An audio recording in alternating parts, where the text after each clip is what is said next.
Welcome to Reddit's Darkest Corner. Today's story is a true story from Reddit that was written only 2 days ago. We can only hope that the people from the story are okay. There's an abandoned house down the road. We found a pit in the basement.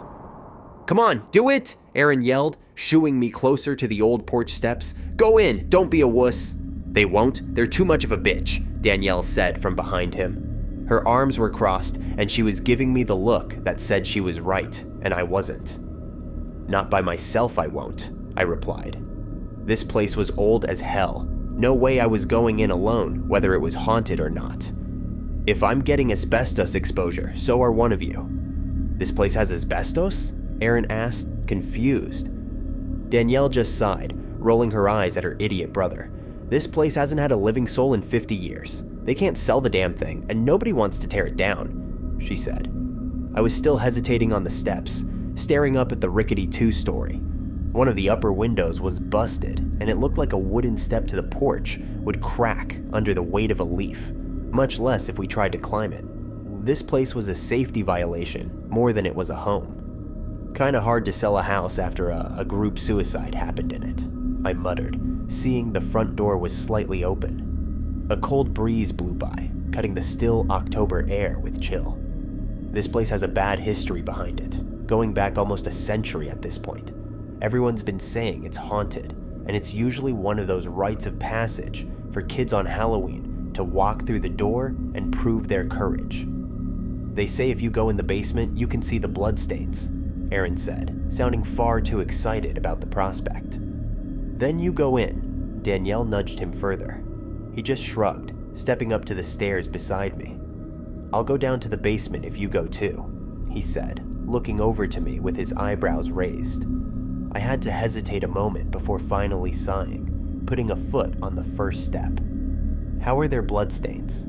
Didn't they do the Jonestown thing?" I asked, looking over at him as we walked up the steps carefully. They creaked hard, and I could briefly feel the boards bend under our weight.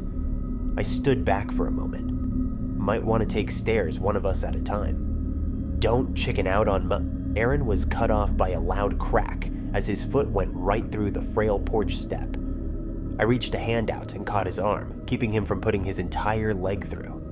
He let out a low whistle and straightened himself up. "Shit, thanks."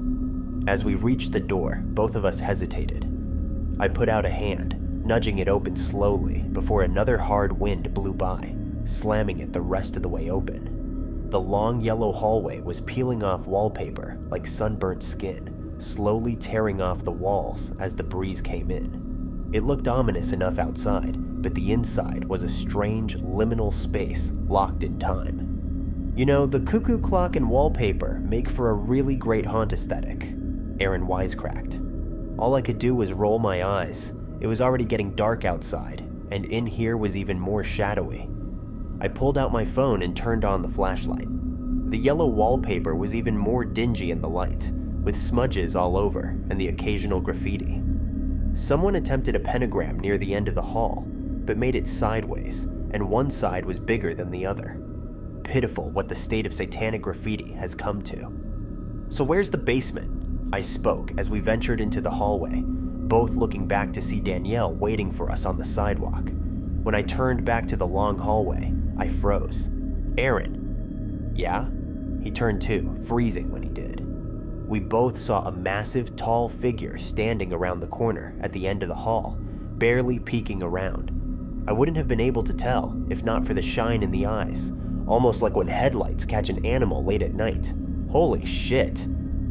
We both ran, bolting out of the front door and down the steps toward Danielle. Aaron just narrowly avoided going through the step again as Danielle stared at the two of us, puzzled. That was fast. She gave a snarky comment as Aaron and I looked at each other. "You saw it?" I asked, to which he nodded. There's no way we could have imagined it. Those eyes were staring us down from around the corner, studying us. There was something in there. "Please, you two are just messing with me. Probably came up with this while you were standing there." She rolled her eyes, hugging toward the porch. "No, really. There was something around the corner of the hall. It was staring at us," Aaron said, pleading with her not to go in. "Seriously, we should just go." "Nope," I'm going to show you both that you're wimps." Danielle was holding her head high as she walked up the steps and right in. We could see her phone light click on from the sidewalk, watching as it swept the area. "Wrong, nothing here." "We know what we saw, Danny," Aaron was yelling again.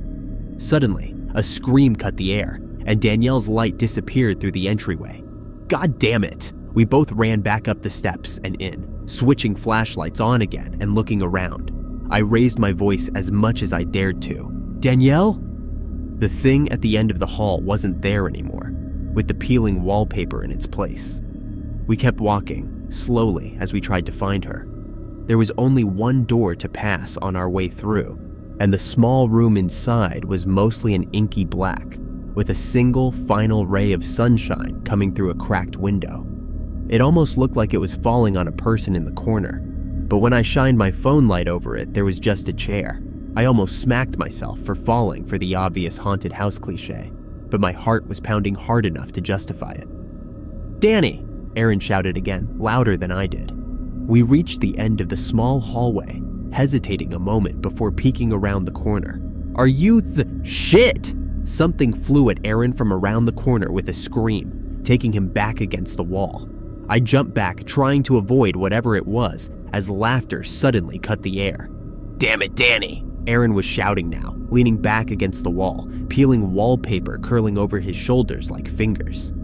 She was standing back in the hallway, holding a mask on a little mannequin head, eyes glowing green in our flashlight glare.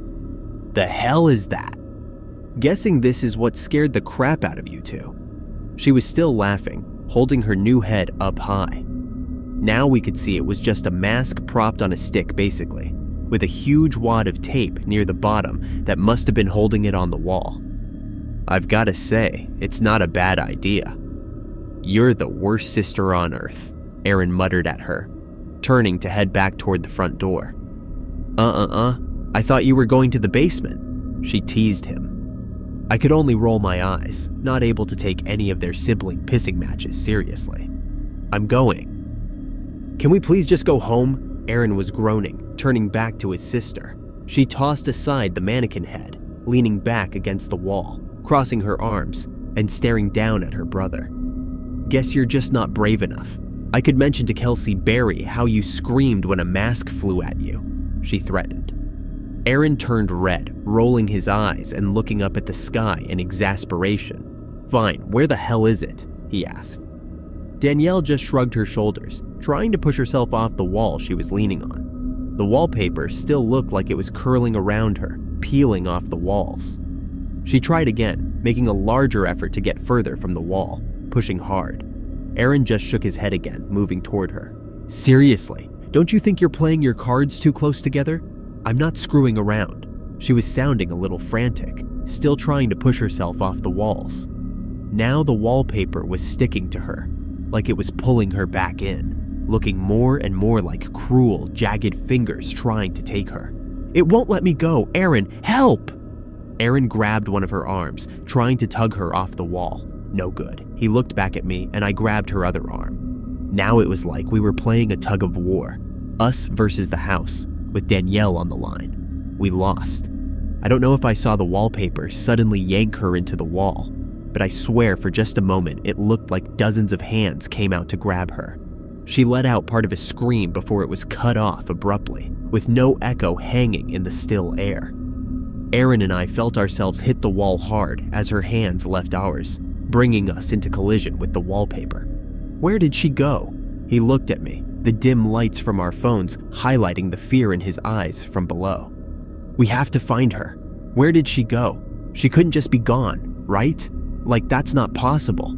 "Hey, chill the hell out. We're gonna find her. She's gotta be around here somewhere. Maybe she just fell through. Is there a rip in the wallpaper?" I started feeling along the wall, trying to see if it pressed inward at any point, but only hitting solid wood and drywall. "Aaron!" Her voice echoed faintly from deeper inside the house. We both turned, flashing our lights down the hallway, this one leading off to branching stairs. "Danny, where are you?" he shouted back, the two of us rushing to the stairwell. "Aaron!" she yelled again, still not responding. Her voice was coming from the second set of stairs though, leading down. "Guess we found the basement," he says, hurrying down the stairs toward a small door. Aaron slammed through it fast, almost collapsing on the concrete on the other side. "Danielle!" I was right after him, bursting through the door, stopping as I saw what was in the room. Danielle wasn't there. At least I don't think she was. Maybe she was somewhere in the mess. How long had all this been down here? "Those aren't bloodstains," I said, looking over to Aaron. He was still on the ground, frozen in fear at the sight before us.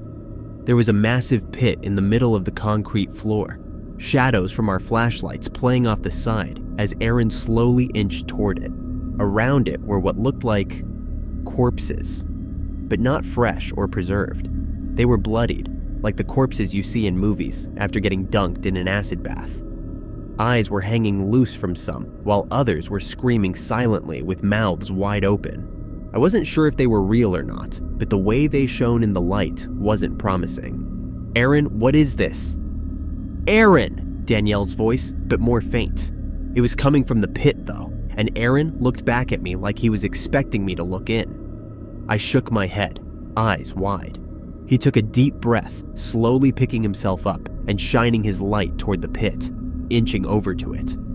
Her voice rang out again, fainter now. "Aaron! Danny!" he shouted back, getting closer to the edge. "Are you in there?" I could hear another sound now. It was more faint, but it was coming from the pit, just like hers. The sound was rising though, getting louder. I could hear a shrill, piercing whistle at first, before finally it became clear. In the circle of gory corpses, a massive pit was now emitting the sounds of hundreds of screams, if not thousands or millions. They were all screams of agony, pain, suffering, all in one dissonant harmony with each other. Ice stabbed through my chest before I was able to move. Aaron was moving closer to the pit, ignoring the screaming and shouting louder against it for his sister. Danny, are you down there? We can get you out." He was screaming again, trying to make himself heard above the noise. The screams became overwhelming now, and I swear some of them were coming from the bodies around the pit. Aaron got as close as he could to the gap between him, like it was an entrance to the hold in the ground. "Do you see her?" I shouted to him, the screams starting to hurt my ears. He looked back at me, shaking his head in disappointment.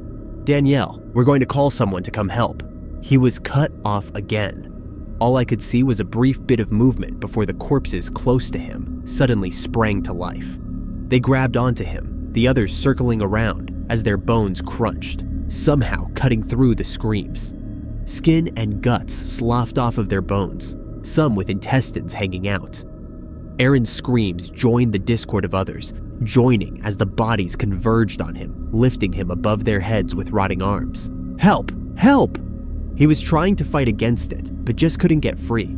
I heard him scream for help one more time before he disappeared, the bodies tossing him over the edge before turning back to me, starting to make an advance. My flashlight was shining in their faces, showing their eyes, not lifeless, but burning. Burning with the flames of torture, hatred, and suffering that's only felt after being the target of so much of it. I snapped out of my frozen state then, turning tail and running through the basement door behind me. I went up the stairs 2 at a time, hoping to God I didn't trip before making it up. As soon as I did, I almost drifted through the hallway, turning toward the escape. The last turn was in sight, with rays of sunshine floating through it from the dying evening sun. I could turn the corner and see it right there. Run, just run, damn it. As I passed the doorway from earlier, a hand darted out of it, grabbing onto me by my coat collar. I pulled, not able to get out of the grip it had on me. Finally, I had the briefest moment of bright thinking, turning around quickly to see the corpses beginning to shamble around the corner behind me. I slipped my coat off, seeing the mottled skin on the hand that still had it grasped tight. Finally free, I ran like hell. I don't think I've ever been as grateful to eat sidewalk, but busting my nose open and falling off that front porch almost made me cry from joy. Whatever the hell was in there, I was out. Looking back toward the door, it was totally shut now, with a rental lockbox over the doorknob that definitely hadn't been there before. I looked up toward one of the windows, trying to see if there was anything different about the house, or if Aaron and Danielle were just playing a prank from somewhere. Instead, I saw both of them in the upstairs window. They were both smiling down at me, faces twisted. They both put bloody palms on the window, leaving prints on the glass. I could just barely make it out in the dimming light, but their eyes stuck with me. No pupils, no irises, just solid white eyes, like they were rolled back in their heads. Both just stood, staring down at me while seeing nothing at all. All I could do was run away. Run until my breath was ragged, stinging my broken nose. They still haven't found either Aaron or Danny. I told my parents as soon as I saw my mother, blubbering out what happened and probably sounding mad.